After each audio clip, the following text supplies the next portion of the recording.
Herkese selam, Tribün Sesi'ne hoş geldiniz.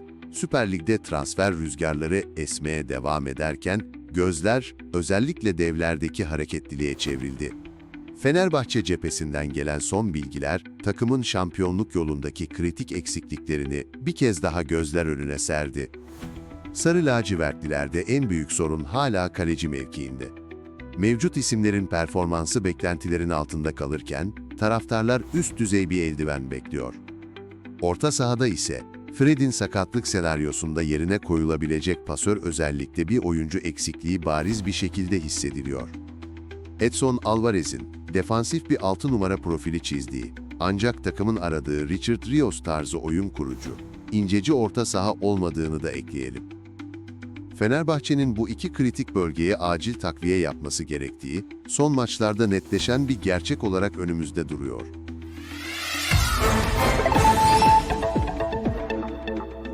Galatasaray'da ise gündemin en sıcak maddesi Barış Alper Yılmaz. Genç yıldızın Neom'a transfer süreci adeta yılan hikayesine döndü.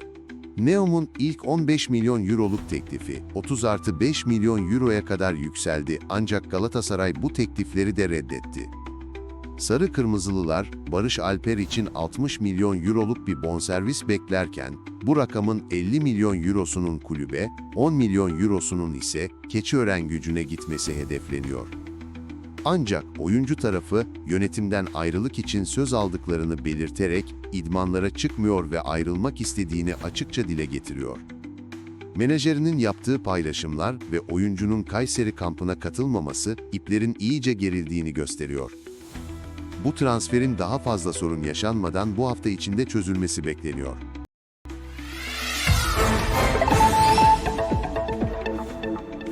Fenerbahçe'nin uzun süredir peşinde olduğu bir diğer isim ise Kerem Aktürkoğlu. Sarı lacivertlilerin sol açık mevki için bir numaralı önceliği konumunda olan Kerem transferinde henüz resmi imzalar atılmış değil. Edinilen bilgilere göre transferin bitişi için her an beklenirken henüz bitti demek için erken. Kulüpler arasında bir takım pürüzlerin olduğu, ancak genel beklentinin önümüzdeki 2 maç sonrası Kerem'in Fenerbahçe kadrosuna katılması yönünde olduğu belirtiliyor. Ancak transfer dönemlerinde son dakika sürprizleri her zaman yaşanabileceği için süreç yakından takip ediliyor. Bakalım Kerem Aktürkoğlu, Fenerbahçe'nin yeni yıldızı olacak mı?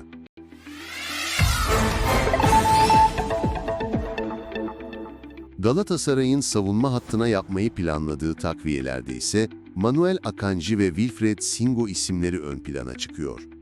Sarı Kırmızılılar Manchester City'den Akanji ve Monaco'dan Singo için kulüpleriyle prensip anlaşmasına varmış durumda. Ancak son onay merci olan Başkan Dursun Özbek'in özellikle Akanji'nin 30 yaşını geçmiş olmasına rağmen yüksek bonservis ve maaş beklentileri nedeniyle çekinceleri bulunuyor. Singo'nun genç ve potansiyelli yapısı, Özbek'i bu transfere daha sıcak bakmaya itiyor. Hatta Singo'nun menajerleri İstanbul'a gelerek görüşmelerini sürdürüyor. Monaco ise Singo için Galatasaray'dan 30 milyon euro bonservis bedeli talep ediyor. İki transferde de son karar Dursun Özbek'in iki dudağının arasında. Peki siz ne düşünüyorsunuz? Akanji mi Singo mu? Yoksa Dursun Başkan'ın farklı bir sürprizi mi olacak? Yorumlarınızı bekliyoruz.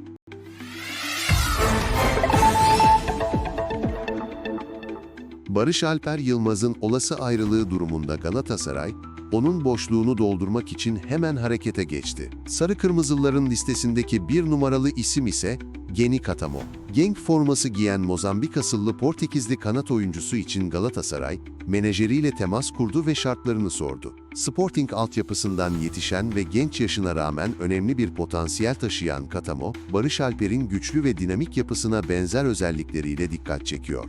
Transferde resmi bir teklif henüz olmasa da Barış Alper'in gidişine kesin gözüyle bakılması, Katamo transferinin önümüzdeki günlerde daha da hız kazanabileceğine işaret ediyor. Galatasaray, Katamo ile kanat bölgesine genç ve yetenekli bir ismi katmayı hedefliyor.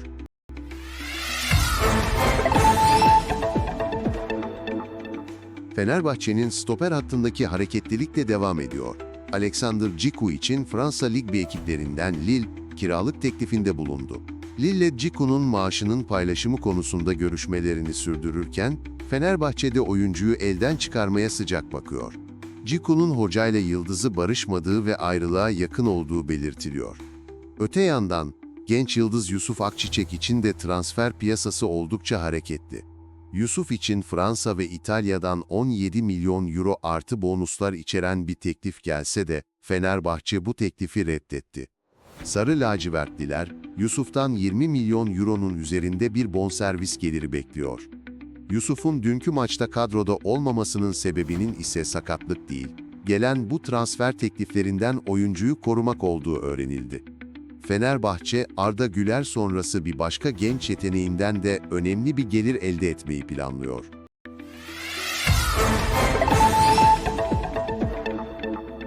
Beşiktaş'ta transfer döneminin sonlarına yaklaşırken kritik hamleler peşinde.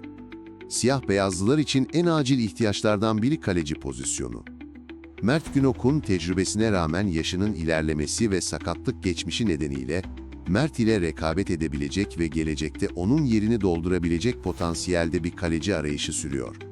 Beşiktaş'ın sadece bu sezon için değil, uzun vadeli kadro planlaması için de bu mevkiye yatırım yapması gerektiği düşünülüyor.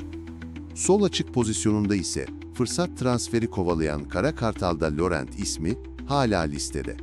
Avrupa listelerinin bildirilmesine çok az bir süre kala, Beşiktaş'ın bu kritik bölgelere yapacağı takviyeler merakla bekleniyor.